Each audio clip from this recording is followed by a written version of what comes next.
क्या नरेंद्र मोदी मुसलमानों के दुश्मन हैं? क्या नरेंद्र मोदी मुस्लिम विरोधी राजनीति करके चुनाव जीतते हैं? क्या नरेंद्र मोदी मुसलमानों से नफरत करते हैं? ये कुछ ऐसे तथ्य हैं जिनको मोदी विरोधी लोग बढ़ चढ़कर बोलते हैं अपोजिशन के साथ। मगर जब आप फैक्ट चेक करेंगे तो आप देखोगे कि मोदी ने जितने आज तक मुसलमानों के लिए काम किए हैं उतना आजाद हिंदुस्तान में किसी भी प्रधानमंत्री ने नहीं किए। विरोधी भी यह जानकर हैरान हो जाएंगे कि मोदी सरकार के टाइम पर चलाई गई वेलफेयर स्कीम का सबसे ज्यादा फायदा मुसलमानों को हुआ है। अब आप ये बोलोगे कि फिर नरेंद्र मोदी पर मुस्लिम विरोधी का ठप्पा कैसे लग गया? क्या ये अपोजिशन की साजिश है या खुद बीजेपी भी यही चाहती है कि उसे ऐसा देखा जाए? तो आइए इसी मामले पर आज खुलकर बात करते हैं पूरे फैक्ट्स एंड फिगर के साथ। वीडियो पसंद आए तो वीडियो को शेयर करना, क्योंकि आपका शेयर करना बहुत जरूरी है, और चैनल को सब्सक्राइब करें। तो इन इलेक्शन के प्रचार के दौरान नरेंद्र मोदी ने कई बार ये कहा है कि मैं हिंदू मुस्लिम की पॉलिटिक्स नहीं करता और ऐसा करना होगा तो मैं घर बैठ जाऊंगा। लेकिन कुछ लोगों को मोदी जी की इन बातों पर तसल्ली नहीं हुई। वो लगातार इस बात को दोहरा रहे हैं कि मोदी जी तो एंटी मुस्लिम हैं। तो हमें लगा क्यों ना इस बात का फैक्ट चेक कर लिया जाए। अगर बीजेपी या मोदी सरकार मुस्लिम विरोधी है तो वो बिल्कुल नहीं चाहेगी कि वेलफेयर स्कीम का फायदा इन लोगों को हो। तो जहां नरेंद्र मोदी की सरकार बनने से पहले सरकारी नौकरियों में मुसलमानों की हिस्सेदारी 5% थी, वो अब बढ़कर 10% हो गई है। देश में मुसलमानों की आबादी 14% है। पीएम आवास योजना में घर पाने वालों में 30% मुस्लिम हैं। किसान सम्मान निधि में जिन लोगों को पैसा मिला उनमें 33% मुस्लिम है। मुद्रा योजना में जिन लोगों को पैसा दिया गया उसमें भी 36% मुस्लिम है। ये मोदी सरकार ही थी जिसने सऊदी सरकार को रिक्वेस्ट करके हज का कोटा बढ़वाया, उस पर जीएसटी को कम करके 18% से 5% कर दिया। इसके अलावा मोदी सरकार ने उड़ान योजना चलाई, जिसमें मुस्लिम बच्चों को कॉम्पिटिटिव एग्जाम के लिए फ्री कोचिंग करवाई जाती है और तैयारी कर रहे बच्चे को हर महीने 1500 से 3000 रुपए दिए जाते हैं। मोदी सरकार में इस तरह की स्कॉलरशिप के जरिए मुस्लिम छात्रों को 2000 करोड़ के आसपास दिए गए। इसके अलावा मोदी सरकार की शादी सगुन योजना में ग्रेजुएशन करने वाली मुस्लिम लड़कियों को 51,000 रुपए दिए जाते हैं। सरकार की उस्ताद योजना में कारीगरों को एक्सपर्ट बनाने के लिए ट्रेनिंग दी जाती है। इसी तरह से मुस्लिम नौजवानों के लिए एक सीखो और कमाओ योजना है।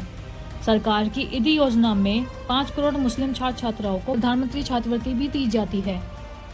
अब इसे आप 2014 से पहले के हालात से कंपेयर करें तो 2014 तक देश में सिर्फ 20,000 स्किल ट्रेल थे, जो 2019 में ये नंबर बढ़कर 20,000 से 20 लाख हो गया। 2014 तक मुस्लिम लड़कियों का स्कूल ड्रॉप रेट 70% था, आज ये कम होकर 30% पर आ गया है। 2014 तक 3 करोड़ मुस्लिम बच्चों को स्कॉलरशिप मिलती थी, इन सालों में बढ़कर ये 5 करोड़ हो गई है। और तो और वक्फ बोर्ड की 6 लाख से ज्यादा संपत्तियों के कागजातों का डिजिटाइजेशन भी मोदी सरकार के टाइम पर ही हुआ है। मैं आपसे ही पूछती हूँ कि जो लोग मोदी को एंटी मुस्लिम बताते हैं, क्या उन्होंने आज तक एक भी सबूत दिया है कि मोदी सरकार जानबूझकर मुसलमानों की सरकारी स्कीम का फायदा उठाने से रोक रही है? अब एक और आंकड़ा सुनिए। ये लोग 2002 का उदाहरण देकर ये साबित करने की कोशिश करते हैं कि गुजरात का मुसलमान तो बड़े मुश्किल हालात में है, लेकिन यहाँ भी मुसलमानों से जुड़े जो आंकड़े हैं वो हैरान करने वाले हैं। आपको जानकर हैरानी होगी कि गुजरात के ग्रामीण इलाकों में मुसलमानों की पर कैपिटा इनकम हिंदुओं से ज्यादा है। वहाँ सरकारी नौकरियों में उच्च पदों पर उतने ही मुसलमान हैं जितना उनकी आबादी में शेयर। गुजरात के मुसलमानों की साक्षरता दर भारत के मुसलमानों की राष्ट्रीय साक्षरता दर से 6% से ज्यादा है, और ये बात खुद सच्चर कमेटी की रिपोर्ट में है। अब इसका कंपैरिजन आप ऐसे बंगाल से करें जहाँ कभी बीजेपी की सरकार थी ही नहीं। पिछले 50 साल से टीएमसी और लेफ्ट पार्टी ने वहाँ रूल किया है, तो उसे भी देख लीजिए। बंगाल में मुसलमानों की आर्थिक स्थिति बंगाल की सभी कम्युनिटीज से सबसे खराब है। पीरियोडिक लेबर फोर्स सर्वे के हिसाब से 13% मुस्लिम के पास सैलरीड जॉब है, जबकि भारत में यही आंकड़ा 22% का है। बंगाल में 35% मुस्लिम लेबर कैजुअल वर्क फोर्स के तौर पर काम करते हैं, जबकि भारत का ये आंकड़ा इससे काफी कम 24% का है। और तो और बंगाल का जो मुसलमान है वो भारत के मुसलमानों से 25 से 20% कम कमाता है। अब ये वो आंकड़े हैं जो ये बताते हैं कि जिन नरेंद्र मोदी को एंटी मुस्लिम बताया जाता है, उनकी सरकार में मुसलमानों को क्या मिला। जिस गुजरात को मुसलमानों के लिए सबसे खराब जगह बताया जाता है, वहाँ उनकी क्या स्थिति है। और वो राज्य जहां सालों से बीजेपी सरकार में ही नहीं है, वहां उनको क्या हालात हैं। अब आपको मोदी सरकार के उन कदमों के बारे में बताते हैं जो उठाए तो मुसलमानों के फायदे के लिए गए थे, मगर खुद मुस्लिम कट्टरपंथियों ने इसका विरोध किया क्योंकि वो फैसला उनकी ताकत कमजोर कर रहा था, ऐसे उन्हें लग रहा था।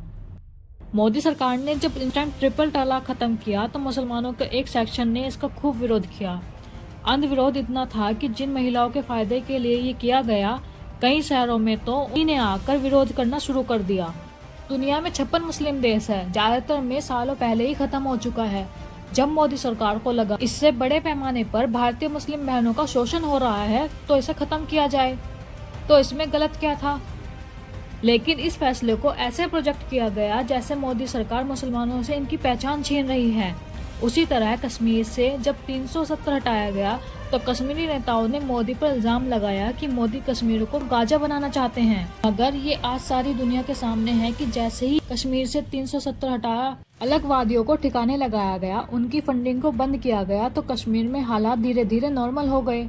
इसी तरह अब जब मोदी सरकार यूनिफॉर्म सिविल कोड लाने की तैयारी कर रही है, जिसका फायदा सीधा मुस्लिम महिलाओं को होगा, तो उसे भी मुसलमानों के खिलाफ बताकर एक सेक्शन उसका विरोध कर रहा है। अब होता ये है ना कि किसी भी धर्म का कट्टरपंथी ये नहीं चाहता कि उसकी ताकत कमजोर हो जाए।